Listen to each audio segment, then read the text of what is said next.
Doza kokaine dhe lojra fati në lokalin e paregjistruar. Ky është operacioni që finalizoi policia e Shkodrës Game Over duke vënë në pranga një 26 vjeçar në fshatin Bajz. Specialistët e seksionit për hetimin e krimeve ekonomiko-financiare dhe ato të narkotikëve me mbështetjen e forcave shqiponja në vijim të kontrolleve për parandalimin dhe goditjen e veprimtarive të paligjshme, bazuar dhe në informacionet e siguruara në rrugë operative, finalizuan këtë operacion. Gjatë ndërhyrjes në një lokal në fshatin Bajz u gjetën sasi të lëndës së dyshuar narkotike kokainë, një makinet dhe celular që përdoreshin për lojra fati, pije alkolike të dyshuara të kontrabanduara dhe shumë aparash të dyshuara të përfituara nga veprimtaritë e paligjshme në këtë ambient. Nga verifikimet rezultoi se ky subjekt nuk ishte regjistruar në organet kompetente.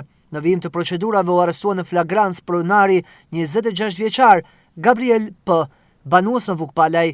Si provë materiale u sekuestruan dozat e kokainës, 4 celular dhe një makinet për lojrat e fatit.